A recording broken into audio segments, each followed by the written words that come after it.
am back and working in my Inspire Bible again. I have the hardbound, and I mainly picked it because I love this wonderful trim on the side. That's also why I handmade and put all my tabs across the top so that they wouldn't distort that side at all. I'm going to work with the Prismacolors today and do a bit of water. Water is very easy, especially when it's put out in this way.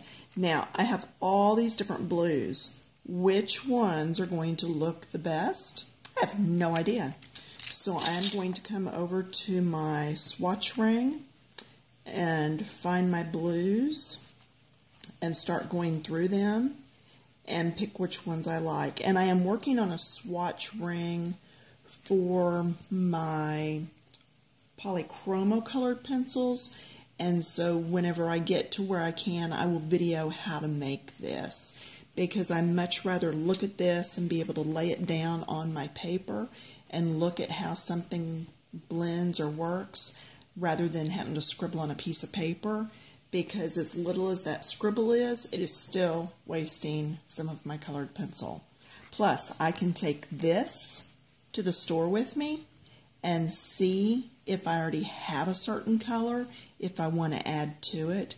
Now, I can't see that I need to add to my Prismacolors because I already have a large set, but my polychromos I definitely will be adding to, because there's like one deep purple, and I would love to have a lighter purple and some other shades. So in that instance, when I go back to Jerry's Artorama, I will carry my new color little sample things with me.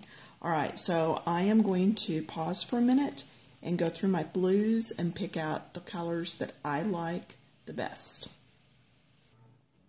Okay, so I've decided that I do like these 4 blues. I always need a dark, and I always need a light, and then a couple of something in between. So that's indigo blue, China blue, blue violet lake, and powder blue. Okay, put this aside. Pulled those colors. I usually try to keep my colors in a color order from light to dark or dark to light, and it just really helps me when I'm doing this. I am going to start with the lightest, and I'm going to come in and do the top of each one of these ridges, because this is where the sunlight is hitting. So it is going to be the lightest of all the waves. Okay. Going in kind of circular motions, getting lighter touch as I come down, because that's going to make it easier to blend the next color in. Alright, just anything that looks like it is on the topmost areas. Okay, so I have all those top areas finished in this lightest blue, and now I will put it at the end of my line with the dark, and I will come and pick up my next blue. And again, this is the Inspire Bible, and I got it when it was a really good sale. Way back in the day, whenever Amazon was still waiting to get them, I was able to go ahead and pick this up at Family Christian Books. So this is not one of the books that was sent to me. I did buy this one on my own. Alright, so now I'm coming down and I'm hitting the edge. See, I'm really circling in so I can blend into that first color. Alright, can you see how well this is blending? Let me come in here. I'm going to get just the tips here, but blend in to that first color. Here, and blend up and in. Getting lighter as I meet that previous color. Okay? So I'm going to go through and do all of these little areas. See, it just blends in.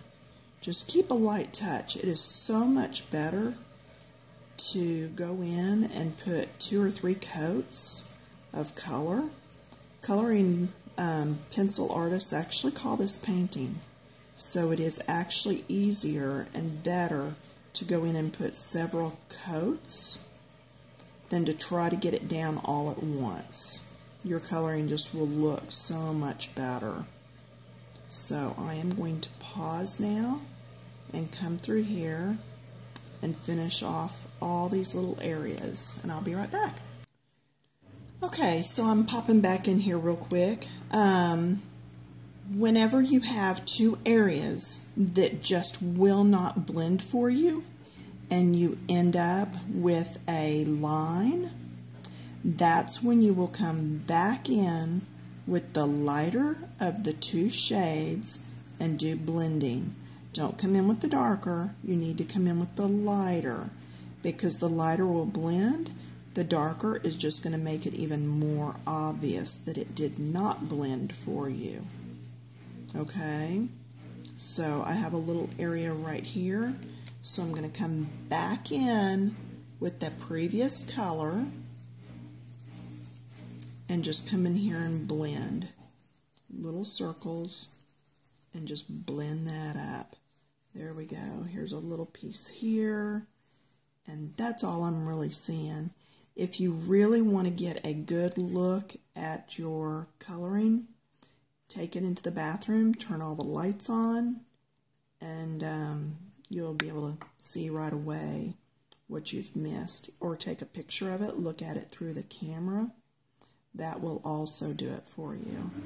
Okay, so I think I have all these blended fairly well. Putting these back in my order again. Now I'm going to come to my darkest. Okay, I am going to skip this one and go to this one.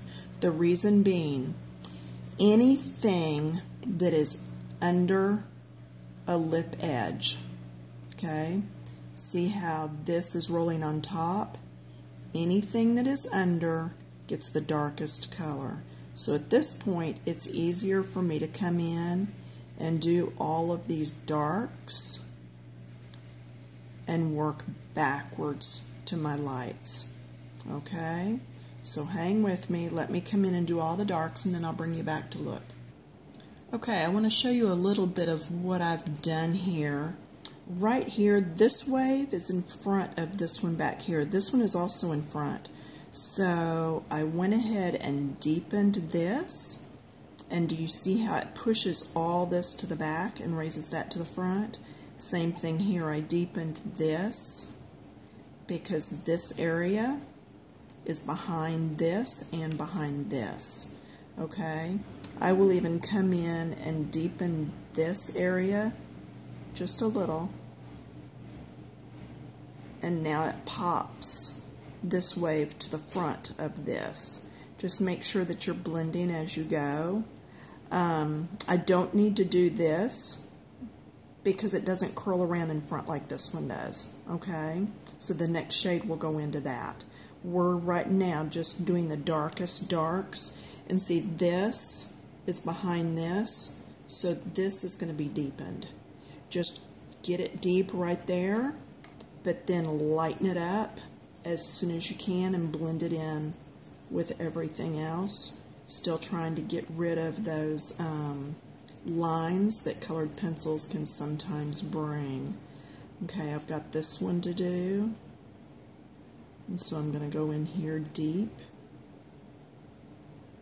But then I'm going to lighten it up as soon as I come out of there. Just get it light so that the next color will be able to blend in with that. And I need to blend in with this a little bit, but not totally, because that's wrapping up and around. Okay, so just bring that down. You're the artist. You pick the colors. You decide where you're going to blend at. You take care of all that on your own. I'm just here to help give you some ideas and help guide you along the way. I think free videos are awesome, and it doesn't cost me anything but some time and supplies to make them, so why not get out there and share? Okay, and then I'm going to lighten this up. Okay, I'm going to pause and get going with this again. I don't want to run out of room on my camera. Okay, just finishing up with this color. I wanted to show you that there are times that you just can't totally blend, in which case it's just best if you can go the direction that the lines are going. So this wave is coming this way. I would color like this, not up and down like this.